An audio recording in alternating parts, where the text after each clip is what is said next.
Sal Vetri. Sal, how are you doing, man? I'm doing good, Alex. Yeah, it's some wild times that we have, but we got some big contests. So it's in terms of people trying to look and play DFS. There's a lot of game theory in this, and we were just talking before the show. It's actually pretty fun once you get into it and understand what's going on to try and get some lineups going. Yeah, man, I've been having a blast doing some League of Legends lineups, man.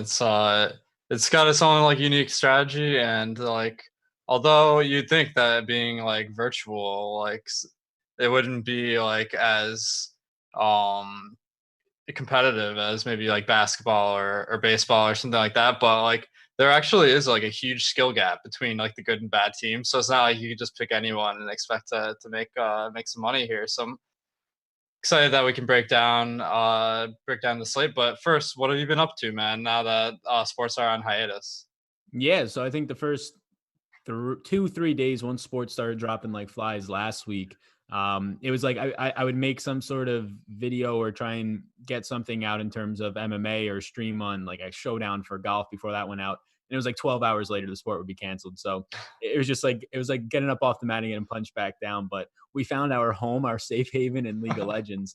So just really been learning about that, playing that for the past week. I think people who see this now, there's some bigger prize pools, especially people who are really skilled and experienced with DFS.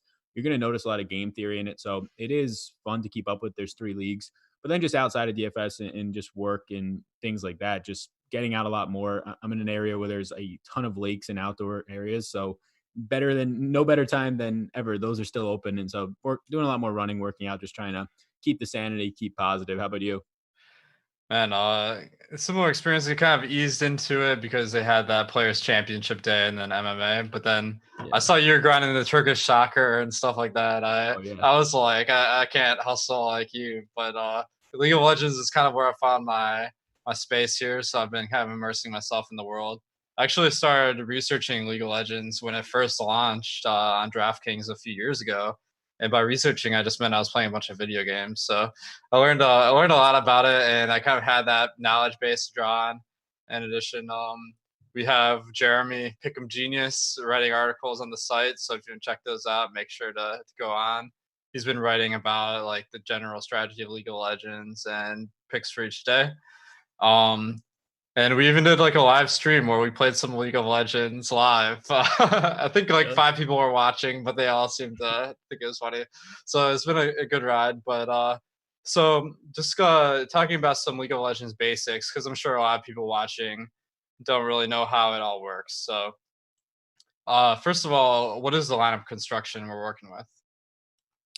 Yeah, so lineup construction in terms of just what you are going to have to go in there and roster with, it's set up sort of like showdown in terms you do have a captain, but it's not just a one game slate. So you're gonna have a captain spot, similar scoring, just 1.5x the salary, 1.5x the points you're gonna get.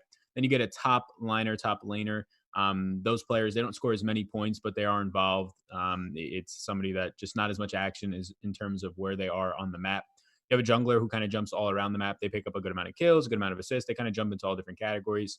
A mid laner is usually where you're going to get a lot of scoring. It's like what it sounds like. The maps, if you want to picture it easy, it's like a circle. So not really, but similar. So mid laner goes right up the middle, a lot of combat, a lot of kills, upside there. Usually your higher price players. AD carry, ADC. It's another spot that you can roster very similar. They're weaker players, but they do a lot of damage from afar. They go down the right side of the map with a support who pretty much does exactly what it says, supports them.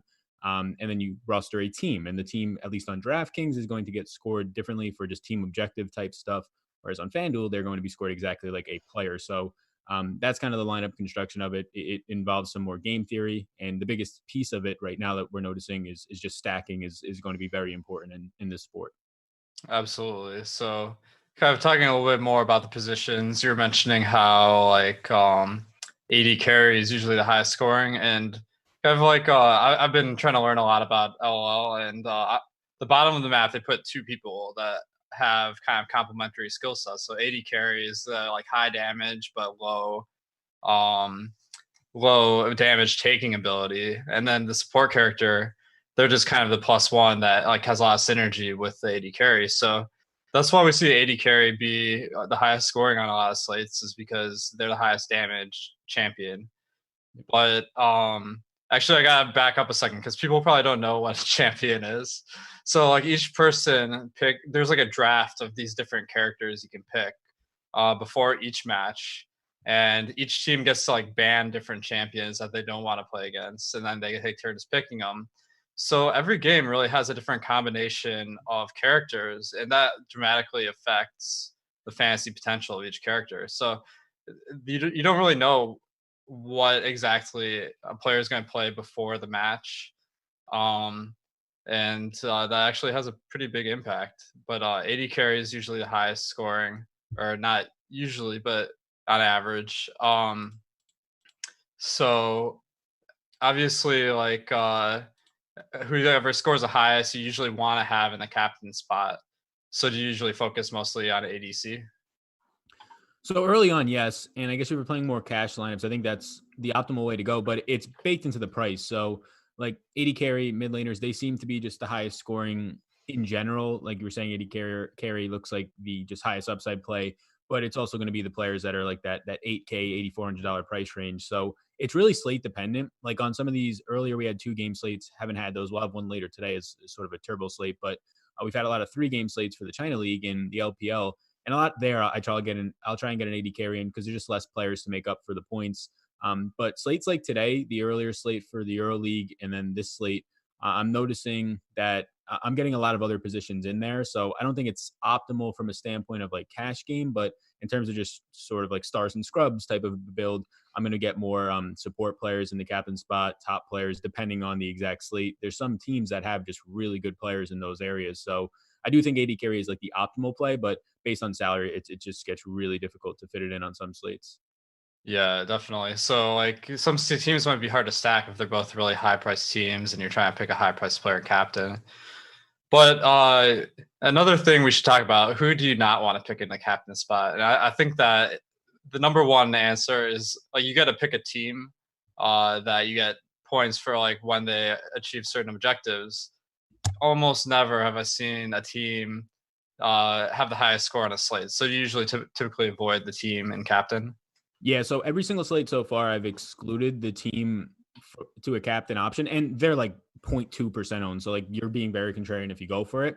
But I do think like so the LPL, the China League, I think it's just without question they're not optimal because there's 3 rounds and the points start to really separate between those the AD carries who are going to score like 100 points some games, and a good team will score like 55 points. So it's just such a wide gap.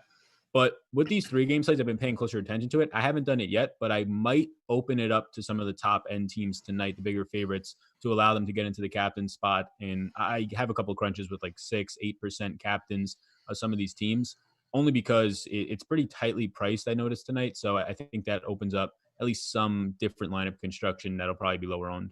Nice. Yeah, so it all depends on the salaries, of course. The next lowest scoring position is usually support. And like the reason why is like you get points whenever your guy kills a neutral monster, which are called minions in League of Legends. But the whole strategy of the game is you have the support character be one that doesn't have to kill these monsters to get gold. So they usually score a few points less per game just on that alone. And then you throw in the fact that they're not really high damage to begin with, but they do get a lot of assists because they have a lot of synergy with the other members of the team.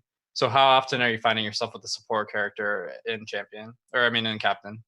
As of late, a good amount, but I think it's very team specific. Like there's a couple of support players who score like very similar to some junglers, which just means they score a lot more than there's a bigger gap pretty much, and they're usually cheaper. So again, I don't think it's like the optimal play, but they're usually they're usually the cheapest player on their team, and some of them will have upside, especially if they're on a favorite, so they get the win bonus. So if you do throw them in the captain spot and they just hit a little bit above their average type of a score, it can really pay off for you. So I think so. Like I had a good amount of a support on the last 2 slates, the last LPL and the earlier slate from today in captain spots. And it's going to be just really team dependent in terms of if their player is going to be good. I'll have some more. So support surprisingly over the last like 2 or 3 slates, I've gotten a lot more in the captain spot. That's interesting. Yeah. So that's more like a salary play since like you gotta fit your stack in, I assume. And then the middle laner we're talking about is the second highest scoring position in general. The reason why is because since you're cutting halfway across the map, there's less ground you have to make to get to safety. So the mid lane characters people pick are usually ones that are a little bit less of tanks and higher damage, as opposed to top lane where you're so far away from everyone else. You need to have a more defensive type of character to survive the game. So that's kind of like how the strategy works. And then the jungle character, that one's also more of a tank class because they have to fight the more difficult monsters throughout the map. So they're kind of third in scoring after the mid lane. So it's kind of how I'm approaching it is mostly focused on AD carry and mid laners because those are high scoring. If you get the highest scoring player in your captain spot, obviously a big advantage. But we're talking a lot about stacking. So what have you found as far as stacking? How have you been approaching it? Yeah, so as far as stacking, I've been running a lot. So through Fantasy Cruncher, a lot of recently 4-3 stacks. So 4 players from one team, 3 for another. You want to make sure that you're getting teams that are winning pretty much. You get win bonuses, and you just get extra points for winning, especially in the team spot. So just 4-3 stacks, 4-2-1s as well. I've worked a little bit with. It gets a little bit more difficult because now you have to start predicting 3 teams that are going to win and get a lot more outcomes right. So yeah, 4-3 seem pretty secure. It seems like a lot of people are doing that, but especially on bigger slates, there's just more teams to stack, more favorites to get a little bit different. So I'm generally just every single one of my lineups so far that's gone in has been a combination of a 4-3 or a 4-2-1 stack. Haven't really messed around with 3-3-1. I've seen a couple of spots take down wins with that. But that's really it for lineup construction. Also, AD carry and support seem to correlate. I try and get from the same team. Makes sense. Like Alex said, they're going to the same part. So if your AD carry is having a huge game and victorious, your support's going to be victorious and probably picking up assists, staying alive, things like that, completing objectives. So those are the biggest correlating pieces. I'd say that just in general, League of Legends stacking is huge. Stacking winning teams is probably the biggest thing. If you're doing that consistently, you're probably going to have a nice shot at upside. Absolutely. And in my data here, on average, the winning team between the 5 characters scores 140 points, where the losing team scores 55. Wow. Yeah, and a lot of that's because at the end of the game, it's desperation mode. There's a lot of fantasy scoring. It really kind of builds up to a crescendo at the end. So you really need all of the guys on your team to be on a winning roster, and obviously stacking maximizes that. The one spot that's not as correlated to the other positions is the team spot. I've found where having a really high scoring team of 5 people doesn't necessarily guarantee that the team objectives will be high scoring as well. So if you're going to do a 4-2 stack, the optimal strategy is probably picking a team spot that's not one of those 2 teams.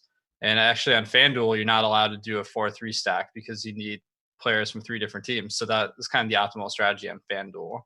But I've also noticed that there's a lot of factors that go into how good a fantasy scoring a game is, like how aggressive the teams are being. A big thing is how long does the game last? The longer it lasts, the more fantasy scoring occurs. And there's such a high degree of correlation between the players that it seems like certain games just are higher fantasy potential than others when all is said and done. Has that been your experience?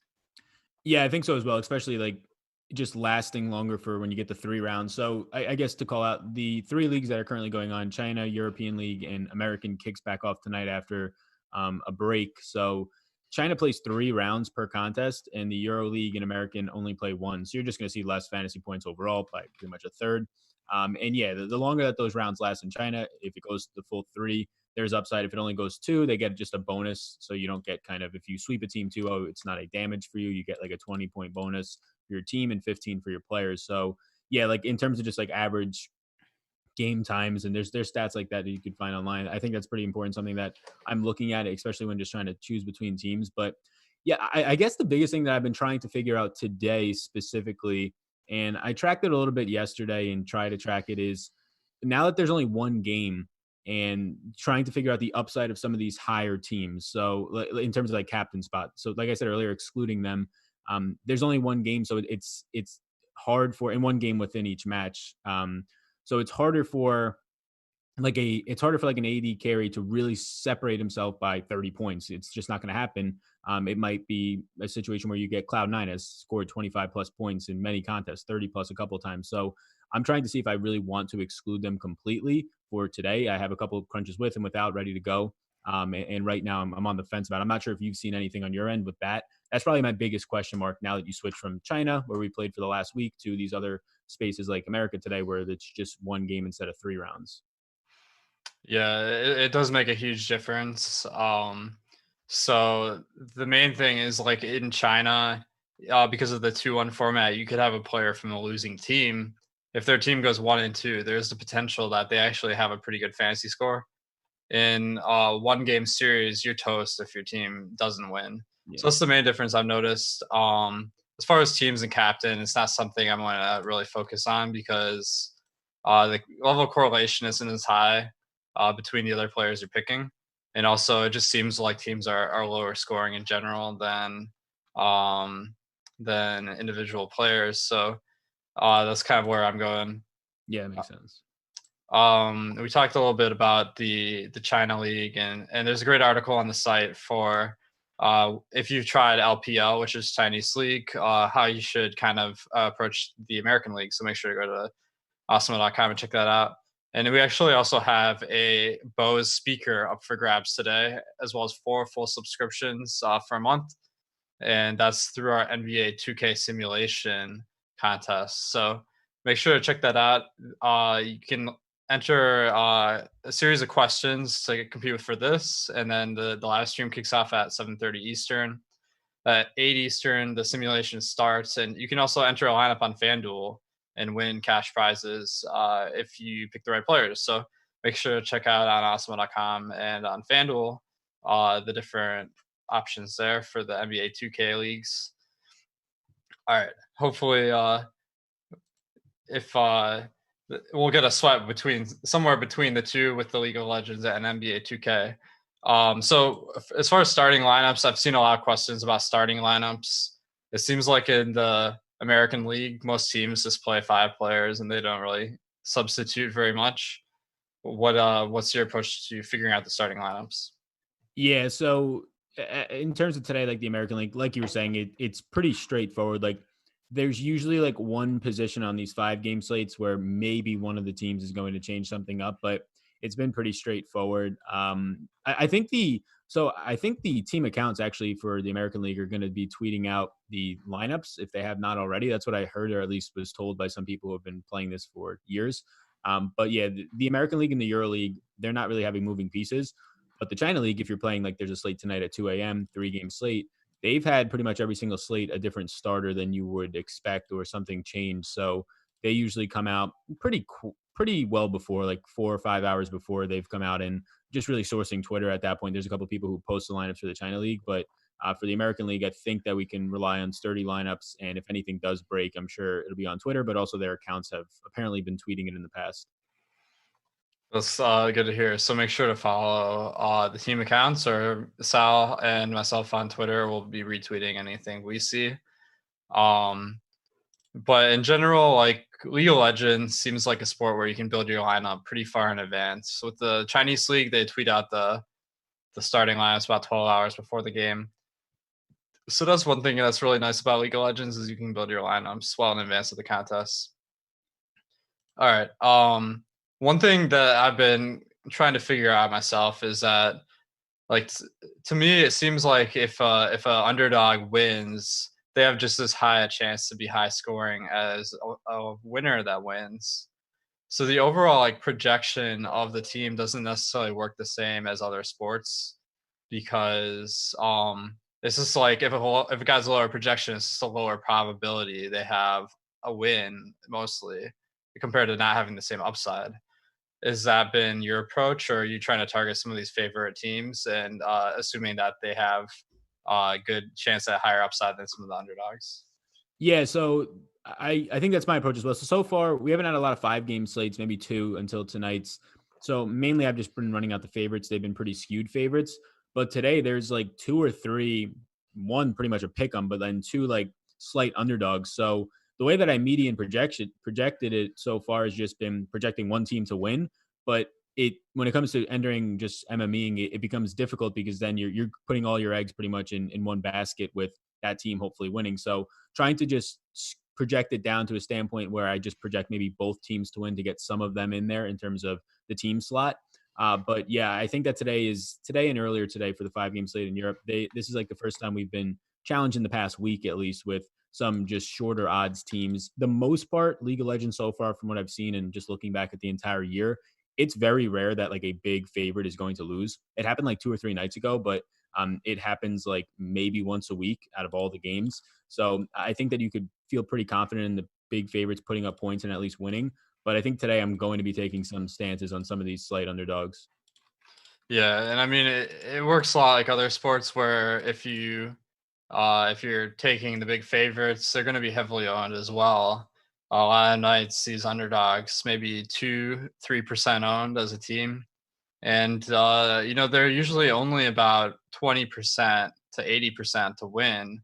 So they do seem to be underowned. Of course, if you take the underdog and they lose, you're not going to cash. But I did have some big wins 2 nights ago by taking the underdog. Is about a minus 400 to plus 400 situation, and the chalk team was the favorite, like almost 50% ownership, and then I stacked the underdog. But as you mentioned, in the 5 game slate, it's not going to work exactly the same. So, what is kind of your approach to maybe what's too much of a long shot versus what's a good calculated risk? Yeah, so the way that I'm looking at it is like, so for tonight, Golden Guardians and 100 Thieves, I'm really not getting much of them at all, but all the other teams are on the table for me. I just be, since like you said, there's 5 games, you have 5 favorites. So if you're just trying to, and the whole goal of this is to try and create upside in your lineups, get unique, and just not have duplicated lineups. So if we have 5 favorites, yeah, some of the biggest ones tonight, Cloud9, Team Solo Mid, they're the 2 biggest favorites by a wide margin. They're going to be highly owned. So stacking both of those teams, one, it's expensive, and two, you're probably going to have a lot of duplicated lineups if you can make it work out. So just either fading both of them, stacking one, and then going with an underdog, stacking two slight favorites. That's kind of the way that I'm going to be approaching it. Just really avoiding stacking the 2 highest or 2 biggest favorites, likely highest projected ownership teams. I'll get a couple of slight underdogs in there I currently have. And as of right now, I've full on excluded 100 Thieves and Golden Guardians just because I don't think the upside pays out as much. Even if they were to knock it off, I don't think I'm completely buried. Yeah, so I just ran a crunch using my projections. Um, I know a lot of people are using these because I see the like view counts, and when I just run a crunch, I'm seeing the most popular team by far is Cloud9. Yeah. They're coming up. I put a little bit of randomness on, but they're coming up about 25% of the time, 30% of the time, and then Team Solo Mid and Team Liquid are kind of in the mix there as well. Um, so those would be kind of the favorites, I would suppose. So do you think a good strategy is to kind of take one of these like higher percentage plays and pair it with more of a long shot? Yeah, so I think that's a strong way to go about it. So like if you were to play Cloud9 tonight, you're going to be building probably 3 or 4 players that most of the field is going to have. Maybe somewhere it's a 5 game slate, so maybe not 50%, but high up there, 30% range. But I think if you just start getting to any underdog at that point and you're pairing them, you're going to start to get into some unique builds. A lot of the community that's coming over is playing this like out of necessity. It's becoming a huge field, like 18,000 people. So there's going to be a lot of people stacking and playing optimally compared to other sports, but there's also still going to be a lot that aren't. So I think like if you wanted to play Cloud9 tonight, totally fine. Just probably stay away from Team Solo Mid, maybe Team Liquid if they're coming up with a lot of ownership, and just jump down to some of those slight underdogs or slight favorites. So I think that's one way to go about it. Another way would just be to fade Cloud9, and then you could probably do whatever you want and have a lot of unique builds after that. It's still going to get some dupes in there, but you should be a lot better off. Yeah, and I mean, Cloud9, even if they win, there's not a really big guarantee they're going to be high scoring. So I don't think they're a lock by any means. Yep. Really, like what it comes down to is they're going to be 5 winning teams. Um, you probably want 4 from the team that scores the most points, because there is so much correlation. And then as long as you pick 4 players from the right team, you're going to be in business. And Cloud9 is a bit the safest bet, but not necessarily the highest upside. I think the upside is similar. One thing I'll note is this DraftKings contest filled up. 150K prize pool, 50 to first. They have this $220 one for 50K prize pool that's still open. So if you're looking to enter some lineups, FanDuel might be a good place to look. They still have 4,000 spots left in their 60K tournament, and they just kind of launched their LOL product a couple days ago. Have you gotten a chance to play yet? So I played it yesterday, and I guess the biggest thing to let just people know the difference is two things. Alex touched on it earlier. In DraftKings, you could just stack two teams and be good. On FanDuel, you have to play at least three teams, so they're trying to just get different from DraftKings in that aspect, different game theory there, which is nice. And then the other thing is that the team position actually scores similar to really all the other players, so they get accounted for kills, things like that. So you're going to see them, one, being higher priced, and two, being a little bit more viable over on FanDuel. So I played yesterday. I'm going to just kind of right now, DraftKings is where I'm getting a lot of my volume down and trying to analyze what's happening on FanDuel. And that's probably what I'll do for like the next 3 or 4 days for FanDuel. Nice. All right, so yeah, FanDuel 4-4-2 is probably like a good stacking scheme since you can't go 4-3 with the team spot. It's kind of my recommendation. If you're just building a few lineups, if you're building more, maybe you want to mix it up a little bit. Let's go game by game real quick, just so we can give people some targets to pick today. So we got Golden Guardians at Team Solo Mid. Golden Guardians are a 280 underdog. That means they have a 26% chance to win. Team Solo, 73% chance. What are you seeing here? Yeah, so a lot of pretty much everything that I'm getting from this is just going to come from Team Solo Mid, and really just ownership to their team as a stack. I think that so in terms of just what I'm looking at here, it's just mid laners from Team Solo Mid. Looking at Biofrost as a support, just players that kind of stand above the rest in at least their category. So looking at 4-man stacks, I have some of Solo Mid. I'm getting a lot more 3-man stacks of them. But the other side of this, just Golden Guardians not really getting anything as of right now. I think just player who probably stands out the most for me for Team Solo Mid. I think their team slot just in general stands out as upside, just a big favorite one. Two is going to probably be less so than Cloud9. And if you were to stack just another team to get different, you could then use their team stack in a 4-3 or 4-2-1 situation. Player that probably stands out the most, Broken Blade from Team Solo Mid is it's the highest price, but also my highest projected top laner. Yeah, that's interesting because top lane, as we mentioned, not the highest scoring. So what are you seeing in Broken Blade that maybe gives them an edge over some other guys? Yeah, so specifically for Broken Blade, what you're getting there is just relative to other players on the slate, you're going to end up getting a lot more just kills. So average kills for Broken Blade is the highest in the slate, and it's by a decent margin. You don't really rely on kills too much for a top laner, or at least that's what it seems. If you get like 2 per contest, it's pretty good. He is getting 3 per contest at this point, but also contributing an assist. 5 assists per contest is pretty much one of the highest on the slate as well. When it comes to just damage rate, that also is the highest on the slate. So damage rate, when you're just looking at that, it's the amount of damage caused. So it can sometimes indicate that a player is maybe getting unlucky. But in this case, he's not getting unlucky. He is producing and he has a good damage rate. So it should show a level of consistency there. So it's priced for it already at 7,200. Not a lock by any means, but because of the price point being high, you could probably tell it's a good play. Nice, man. Yeah, so I think there's some good stats to look at. We always talk about, more predictive stats. So maybe damage they're dealing is a little bit more predictive than like kills, for example. The guy I'm looking at this team is Biofrost, the support player.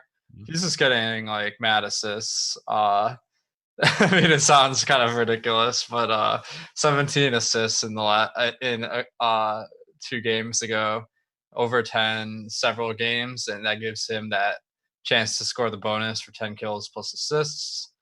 So definitely a team that's been dominant so far this year. And another thing I noticed is their mid laner Bjergsen, maybe a little bit better than Kobe. I hate to say it, but usually the ADC is the high scoring, but on Team Solo Mid, the mid laner has been doing a little bit better. So Yeah, and I think that another thing, like predictive stats wise, at least looking at it, there's a stat called kill participation for people watching, and that's just how active that they are, whether they're involved, whether they're directly generating a kill or involved in a kill based on assists, things like that.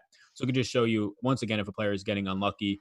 The higher the kill participation, the better. So it can indicate that a player is potentially going to be seeing more kills in the future if they have a high kill participation, but not as much kills to show for it. Nice. So the opposite side, we have the Golden Guardians, and with Team Solo Mid being such a popular team based on the price and the amount they're a favorite, the Golden Guardians may be kind of the leverage play that you might see tonight. You said you're not really focused on Golden Guardians too much, though. Yeah, as of right now, I'm not really getting anything from the Golden Guardian side. I guess I could say that just individually, like if you were to get one offs from this side, or just try and start to build a lineup for this side of it. The player that probably stands out the most for Golden Guardians for me, there's not much that stands out overall, but the top laner probably stands out the most for Golden Guardians. I think it's Hunter. What you're getting there is just a ton of kill participation. It's not generating into a ton of kills. It's pretty average. So the stats overall are average. When your team's just not winning as much, it's not going to look as great. But a lot of kill participation, the second highest damage rate on the entire slate for a top laner behind Broken Blade on the other side. So there's just opportunity there. If this was to tilt into a situation where Golden Guardians were to win, there's probably a really good chance that a lot of those stats that are indicating success actually come through. Definitely. So, although the projected points are going to look at like some of the worst on the slate, Yeah. we know that if they pull up the upset, they have a pretty good chance to be high scoring. We saw that the other night where, I mean, this was LPL, so best of three, but the biggest underdog was one of the highest scoring. So it's all about the game theory here, kind of taking these calculated risks. Although Golden Guardians is a big underdog, they still have a 26% chance to win. That's nothing to sneeze at. So Yeah. on the next game, we got 100 Thieves at Cloud9. This is the most lopsided match of the day. 100 Thieves probably not going to steal this one. They're a 400 underdog. Cloud9 being about 80% chance to win. Who are the guys you're looking at here? Yeah, 100 Thieves is actually like, before looking into this at all, they were actually a team that I knew. They have like a really popular just social media brand, and I think they actually run an apparel company. So I thought they might actually be good, but it turns out that they're not good at all. So yeah, 100 Thieves, the biggest underdogs in the slate right now.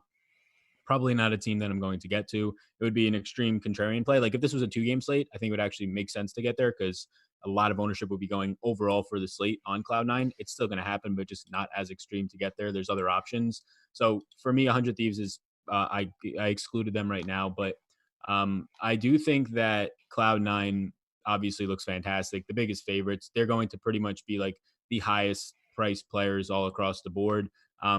In terms of where you're going to see like the biggest gaps, Cloud9's jungler Blabber is right now my highest projected jungler by like 4.5 points. So if you wanted to like stack this team, either 3, 2, or 4, whatever you wanted to do, I do think that trying to get Blabber in there makes sense because of just at least the difference compared to him and all the other junglers. Scoring points very similar to some AD carries, scoring points similar to mid laners. So that's one upside spot. But yeah, I mean, I think that you can full on stack this team and then just get different by taking an underdog or a slight favorite, and you should be fine, especially if you're only entering like 1 to 3 lineups. Nice. Yeah. So you're mentioning how Blabber, one of the better jungler options, and yeah, jungler is kind of a tough position to really pick the right guy because they're kind of everywhere across the map, not quite as correlated, and also they don't get as many minions killed because the jungle creatures. This is sounding so ridiculous. Sorry. All right, so the jungle minions are usually tougher to defeat, and there are fewer of them. So that's going to lead to less fantasy scoring for the jungler when it comes to that. But they do have the potential to kind of gank people and come from nowhere to get some kills. So Blabber is a good target for that. And then a lot of people are talking, they want to lock in Cloud9 at the team spot. So how are you feeling about that? Yeah, this is so it's really just Cloud9 for me in terms of, I guess, maybe Team Solomon that we just talked about. So like I said, up until today and really up until right now, I've excluded teams from the captain spot just because of reasons that we talked about. Upside might be an issue. But Team Cloud9 is like the first spot that I'm just looking at, just from past results for them and their how big of a favorite that they are, is the first spot that I'm looking to do it. Your biggest downside is one, they just don't score a ton of upside points as a team, but it's also taking up a spot in what would be your 4-man stack for that team, where any other position is likely to score more. What I'm doing right now is I have two stacks, one with no team captains, one with, and it's really just Team Cloud9. I'm getting 4% Team Cloud9 as captain, and I might just run with it because it'll be it's so little for my overall exposures that I kind of wanted to see how it plays out. They're the only team that I'm getting exposure to in the captain, though. It's going to be contrarian. I mean, their highest score over the last 10 games was 31. That is pretty good, but in the same game, four of their five players outscored the team spot. So to really justify that, you're going to need to get like two really high priced teams, I think. Which maybe that's the only way to build the lineup. So it could definitely work. Um, and then on the other side of 100 Thieves, you mentioned you're more of a fan of the clothing than the players on this team, it sounded like. Yeah, I don't even know if it's clothing. I don't know what it is, but they might actually run ads like on social medias for whatever their product is because I see it somewhat often their Twitter account. But yeah, I'm probably not going to get to 100 Thieves. That's a good point on Team Cloud9. Like when they win, there's going to be like most of the players on their team are also winning, so they're going to score a lot of points. I think today is really unique from at least the last week of playing that you usually have like a support player or two that at least have an upside. And today it seems like there's only one. It's on Team Cloud9 and upside in terms of like hitting like a 35 plus point spot. But so that can kind of block you out from your Cloud9 actually mattering in the captain. All right, so we just got a question in chat from John. He said, "Who should I pick as my star 1.5x on FanDuel?" So I think we talked about two of the best teams on today's slate, the Cloud9 and Team Solo Mid. So between those two teams, who are you gonna recommend for captain for John? Yeah, so I guess without knowing really what the rest of your lineup looks like, it's tough. So if you're just looking for overall points upside, like Sven on Cloud9 on both of these sites is just going to grade out as the highest projected player, but also the highest price player on FanDuel at 10,700. So I guess if you can do anything, I would go there at AD carry, Sven for Cloud9. If you're looking for just to maybe get a little bit different, I actually do think that Biofrost for Team Solo Mid, it's a support player in the captain, so it's providing you less points upside. But I do think that it relieves salary and still has upside to it relative to the position. Yeah, just one heads up too for John. And FanDuel, you don't have to pay the extra amount for the captain, so that kind of change who you put in there. It doesn't multiply like on DraftKings. Yeah, and I do think that the team spots are going to end up being again they just released this yesterday, so we'll see. But it seems like the team spots are going to end up being more viable on FanDuel just based on the way that the scoring is for them. Well, in FanDuel, the only difference in scoring that I've seen is that you don't get points bonus for 10 kills plus assists. Yeah. So it is pretty similar, thankfully, so we don't have to kind of come up with two different models here. All right. In general, I'd say like whoever you play on DraftKings and FanDuel, it's going to be pretty comparable. All right, Team Liquid at Evil Geniuses. Team Liquid is the short favorite at minus 137, 57% chance to win. Let's start over at Team Liquid. All right, so we got Double Lift. I assume that he might be a weight trainer in his off season. Who are you looking at Team Liquid? Yeah, actually, Double Lift does stand out relative to price as an AD carry, and then also in Team Liquid, Jensen as the mid laner. Those are two players that you get the potential. So you have an opportunity just for a win here. You're going to get a lot less ownership because it's just not a bigger favorite, and you're getting the salary relief. So although they're not fantastic plays, I actually have a good amount of just Team Liquid in terms of Jensen, just more in like the 3 stack variety, pairing them if it is with Cloud9. So yeah, I think that Jensen and Double Lift stand out the most for me, just from a projection standpoint. Team Liquid also just their team spot salary relief at 5,200 off of Cloud9. Team Solo Mid saves a couple of dollars. Nice. Yeah. So Team Liquid, a little bit of a cheaper option here. So it gives you some good options. All right. And then on the other side, we got the evil geniuses. Surprisingly, being evil hasn't given them an advantage, maybe taking some low blows because they are only 42% to win this game. Any targets on evil geniuses? So Evil Geniuses, I'm getting some as an underdog here, but not a ton. I do think that as a top player at 5,600, Kumo stands out a little bit just because of kills upside. Second most kills on the slate for a top laner right now per contest at 2.57. Those are going to come a lot more in the spots where they win. So if you were to play Team Kumo or to play Kumo, it probably makes a lot more sense to not do it as a one-off, but get it in a stack because he's going to perform a lot better in situations where the team wins. And if that's the case, you're going to have just a lower owned stack in that spot. So that's probably just three-man stacks or two-man stacks from that side. As if you're playing a lot more lineups, probably not something that I would do in one lineup. But I think Kumu probably stands out the most just from a specific player standpoint from this team. Other than that, not much. Like support player in Zazal is okay in terms of like production created. Assists are pretty good. Most assists, one per contest though, or most kills, one per contest though as a support player. So you're not really relying on that, but does pick up points elsewhere, just $5,000. Yeah, and one thing I'd add on evil geniuses is that being an underdog, I think that people may underrate them tonight because people have this bias to picking teams that are favored to win, the highest projected, and really 42%. That's not a bad pick, especially if they're not coming up in as much of people's lineups. So they're definitely one of the top contrarian options today. On the next game, we got a very close matchup between Counter Logic Gaming and Dignitas. Dignitas is a slight favorite. Let's start with Dignitas. So we got Froggen, their mid, the highest projected guy. Johnson, not to be confused with just Johnson, at ADC. Um, are you looking at any stacks from Dignitas?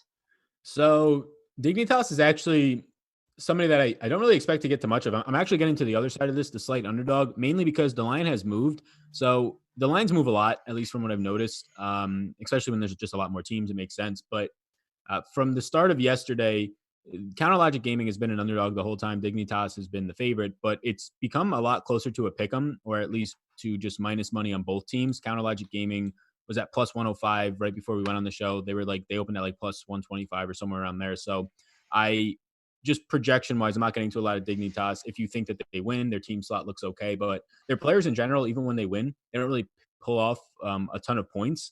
So it's probably not a team that I get to. I'm actually leveraging it the other way and just getting to more Counter Logic Gaming, especially with that positive line movement for them. Nice, man. So we go over Counter Logic Gaming in a sec. First, I want to mention this 15K bracket challenge we're running on awesome.com. So I'm in March Madness. This is the time of year for brackets. Unfortunately, the whole tournament got canceled. So there are no NCAA brackets. So what we have is an NBA 2K bracket. We have 16 teams. We decided the 16 after playing games this week. And that means you have to project the winner for 15 games. So this is NBA 2K, and these teams are historical teams. It's kind of giving you these matchups that maybe you'd like to see. Like who's better, the Jordan Bulls or the KD Warriors? And that's really what we're hoping to find out. So if you pick the most winners of these 15 games, um, you have a chance to win $10,000 for first place. And we also have 85 subscriptions going out to people who place highly. And then FanDuel is also running contests every day where you can win money just building normal single game lineups. So make sure to go over to FanDuel. They have contests for our matchup tonight, which is the best of the 2000s versus best of 1990s, I believe. And it'll be fun. So that's locking at 7 p.m. All right, moving on to Counter Logic Gaming. We got Wiggly, their jungler. Not projected that well, but I like the name. So you mentioned you have a lot of Counter Logic stacks. What guys are you looking at? Yeah, I do like the counter logic side. I also I probably like Evil Geniuses, who we just talked about a little bit more. These teams I'm getting more as like 2-man stacks, so going more for like probably Cloud9, throw two of these guys in there and just find a different team defense that you feel good about. So from Counter Logic Gaming, I think that I believe it's pronounced Akidion. It's 6,600, so you're just looking at a jungler there, or Wiggly, right? Wiggly at 6,400. Yeah. So some shares there.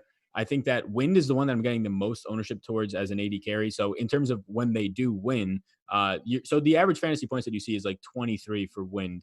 And what you end up getting is just not a great projection, because most projections will probably just project them to lose because you're factoring in Vegas odds. But if you separate it to just like kills per win and just upside per win, Wind is a player that stands out probably the most, even on the slate potentially. AD carry makes sense. It's a high upside spot. So Wind at 6,800. If you do think they win, you're getting the win bonus there. Sounds funny, just wind and win. But I think that Wind probably has one of the biggest upsides on the slate if indeed the team here in Counter Logic Gaming wins. So in a lot of my 2-man stacks for Counter Logic Gaming, I'm going to end up having Wind in a good amount of them. Nice. Yeah, he's had some big games. And all right, so let's see. One thing I've noticed here in the LCS is that the in losses, mid is by far the highest scoring position. ADC is second, but when you only look at wins, ADC is first and mid is second. So it does kind of affect like the scoring, just because of the dynamics of how fantasy points are scored with like the creeps and everything. Mid may have the better access to creeps since there aren't two people on the lane. So that is something interesting to think about in terms of projections. All right, and then the final game, we got FlyQuest versus Immortals. FlyQuest a minus 160 favorite, and all right, so we got Viper with a 1. He's their top. The Power of Evil, Wild Turtle, Ignar, and Santorin. You gotta love these names. So on this team, Ignar, he actually is one of the better support character or support players as far as fantasy scoring, I've noticed. Although if you go through the game log, he has a lot of negative points, which is kind of concerning. Um, and then their highest scoring player appears as Power of Evil at middle. So who are you looking at here? Yeah, Power of Evil looks really good. In terms of damage, 35.8% damage is like the highest that you're going to find, just like on in out of all the mids and really on the slate. So that does stand out. Somebody who gets the most kills as well out of all the mids at 3.9. So if you're just, I do think he probably goes a little bit lesser owned. It's the third biggest favorite, and he's sandwiched between Cloud9's mid player, which is probably going to pick up a lot of ownership at a $7,600 price tag, and Team Solo mid. So I do think Power of Evil provides a lot of upside at probably what is not as much ownership. And then outside of that, this team just in general is really good for stacks. Again, third highest. I think you could start lineups with this team if you wanted to be really contrarian and just stack some of the slight favorites. So I think they are the third best or third longest odds right now to win, third biggest favorite, that means. So yeah, I think they stand out. He's probably the player that I end up getting to the most. I do think that, like you said, Enard also stands out in terms of you're getting a ton of assists, over 7 per contest. You're getting some of the most damage from a support player, which is just going to lead to more assists when you're down there with the 80 carries. So those are players that end up standing out the most. And then if you were to go 3-man stack or 4 at that point, the team is always an option in those 3-man stacks to just throw in there, as well as a pretty decent sized favorite. All right, so we've been getting some questions about who's actually like starting in these games. So Yeah. there was some confusion about whether Acadian versus Grig on Dignitas Gaming, and then people are asking about Wind. Wind, I'm trying to find all these teams. He's on Counter Logic Gaming. He has started the last few, but there's this guy Stixay, and this tweet I'm looking at says, "Any news at Stixay? He's been out a bit, but he's a sharp play as long as his carpal tunnel doesn't act up." So, my general approach is just like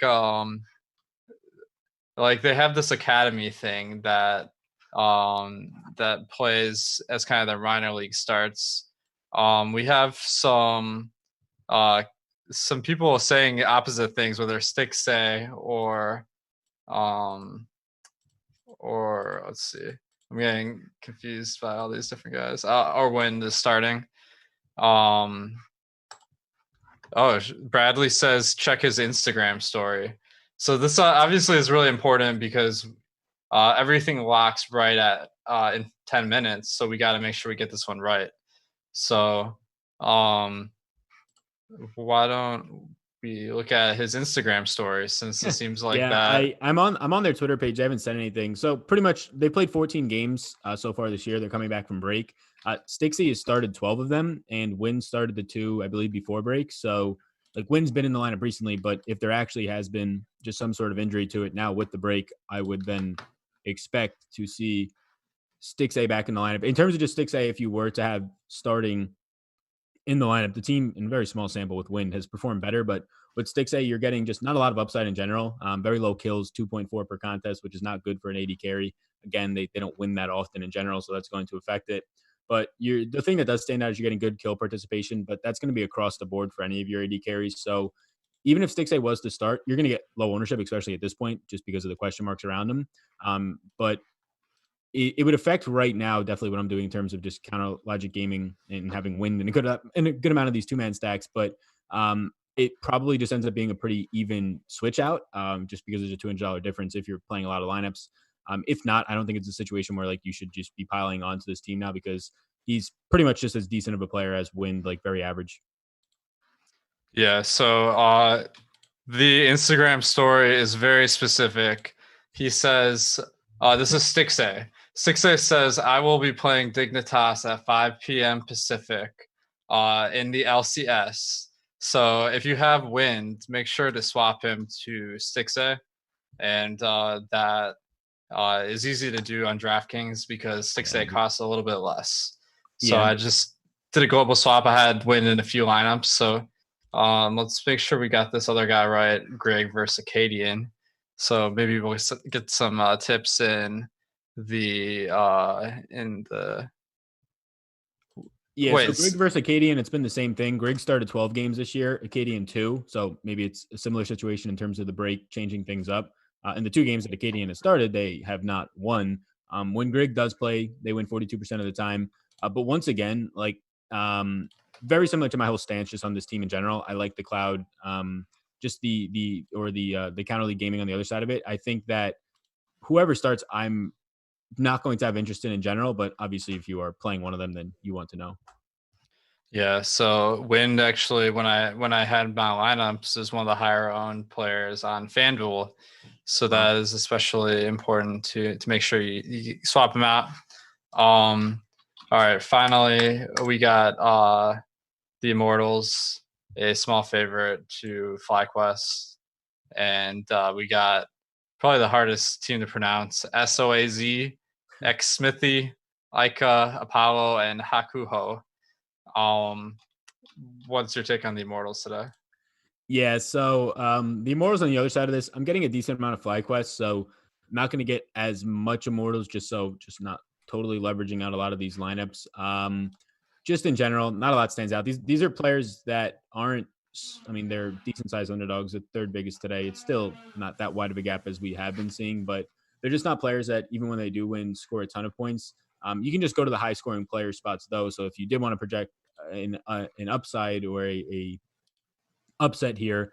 AD carries, you're getting a lot of overall kills out of them, just 3 per contest in terms of their AD carry spot. If you're just trying to look at other situations where you can maybe fit in one player, and you were trying to go about it that way, a 4-3 stack and have just, or 4-2-1 stack and have just one player. I do think that you can probably get upside from just support spots. A lot of support players, the scoring differential won't be that wide anyways. And what you get out of Haku, I believe, is a player that's played every game, so no concerns there about what you're getting. And you're getting a good amount of damage just per opportunity. So if, again, they were to win, that's probably a player that the damage is actually turning into more kills for the AD carry, which means just more assists for his role. All right, so we've kind of broken down the all the teams at this point. Let's give some final thoughts. We got 5 minutes left. Just any last minute things people should be doing. Yeah, so I mean, Cloud9 is fantastic, and a lot of people are going to realize that based on their price points and how big of a favorite they are. I'm getting a lot of them, and the way that I'm just handling it is the other team that I'm stacking will be different, or I'm going to run a lot of just 4-2-1 stacks, and that just opens you up to be more unique when you can just pick players from two different teams. So I'm still getting a lot of Cloud9. They are a 500 favorite as of right now. They moved to. They started at around like 450 minus 450. Now they're to minus 500. And they're just facing a team that has a very low win percentage on the year. So I'm not shying away or trying to fade them. I do think it's a spot to get different if you do want to fade them, but I think they look like really the optimal team tonight. So just building around them and getting unique off of them is where I'm going as of right now. Nice, man. Yeah, I think that Cloud9 is one of the safer bets tonight. Some site specific strategy here. If you have some last lineups to put in, I think that Stixay could be a really good play because people might not realize that he's starting, and he'll be low owned for that reason. So I think that could be a great way to have a decent player that that might be low owned. And in general, we were talking a lot about the stacking, but just reminder for people, what's your strategy with stacking? Yeah, so in general with stacking four players from one team is it seems like the optimal way to go, but usually if your player in the captain spot, that's usually the team that if you're stacking four players from will end up in the winning lineup the most. So stacking four players and making sure that one of those is in the captain spot. When you do that, not having your team spot as one of those stacks because they just don't have as much upside in their scoring doesn't correlate well. So just making sure you're getting 4-man stacks in there. After that, if you want to run it back with a 3-man stack, just make sure it's from a different team that you are expecting to win. So just stacking winning teams at the end of the day, 4-3 stacks, 4-2-1s. Have you experimented with like 3-3-1s all that much? Yeah, I definitely have built some, but because like certain games have more fantasy scoring and there's such high correlation, it is a disadvantage. But Yeah. it's kind of similar to baseball, where the 5 stack on DraftKings is a big advantage, but you can make 4-3-1s like I guess most lineups I make would have 5 from one team, but it's not an absolute necessity. I say in LOL is a little bit more important to stack the full amount, but um, like there could be situations where you can't build a stack of 2 different teams if you just set it to 4-3, and relaxing that restriction a little bit helps you get some combinations that other people might not have. Yeah, that makes sense. All right, guys. So we got 2 minutes left here. I'm trying to do some last minute digging here and find out if Acadian is starting or if it's Greg. I'm not really seeing very much here. It's so hard to search for this on Twitter. There just isn't a lot of information. Yeah, there's no Um, information on it, and I don't think they're the first game. well, there's no late swap though. Yeah, that's the issue. But like, I think that's probably why we don't have the news. Right, right, yeah.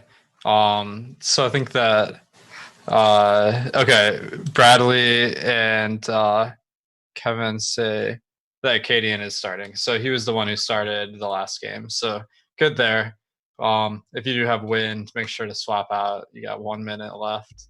And then once this locks, let's check that check the ownership on some of these different guys. So we'll see Definitely. how Cloud9 is owned. So we're predicting that Cloud9, Team Solo Mid, those are going to be the 2 most popular teams. Is that kind of what you're anticipating? Yeah, I think so. And like I'm okay with it. I'm getting a lot more Cloud9 for obvious reasons, but I do think that it makes just every other team on the slate really appealing, whether it's a small underdog or a slight favorite, especially FlyQuest, because they are a decent sized favorite. Like in most leagues in different sports, if you're seeing like a minus 180 favorite or something around there, you're going to really think that they have a strong chance of winning. So I think they're going to go unnoticed, especially since their pricing is around some of those bigger favorites. So you get similar upside, similar cost, except probably less ownership. So I ended up going with more FlyQuest and Cloud9, kind of got away from Team Solo Mid uh, in that whole game in general. Interesting. So you're kind of like Team Soul Mid, just a little bit too popular given their odds to win and everything. Yeah, I think what it ended. So like I still have them, but I have more ownership to Cloud9 and FlyQuest. So I think one of them was going to have to get squeezed out, and I ended up just getting a little bit more FlyQuest relative to them, and that's just exactly an ownership type of thing. All right, I'm going through some lineups here to find the ownership. This one's interesting. This guy has 100 thieves and then players from Cloud9. So definitely not a combination you want to make. All right, Sven. He's the ADC for Cloud9, 38.8% owned. Wow. What do you make of it? It's so hard to like set a barometer to what that like normally compares to for these guys, but on a 5-game slate, I would say that's maybe a little bit high. Like, so I ended up getting like around 30%. So I mean, I'm slightly under it, so maybe a little bit high there. It's a player that is going to just have a very safe floor. Like, you're probably getting 20 points here if they win, and then the upside of 40. So it makes sense. Yeah, so slightly under for me, but it seems okay. All right, so we got Niski. He's the mid. He's 39% owned. So like we're pretty much spot on with this being the most popular team. The support guy, 33% owned. So Cloud9 just far and away the most popular.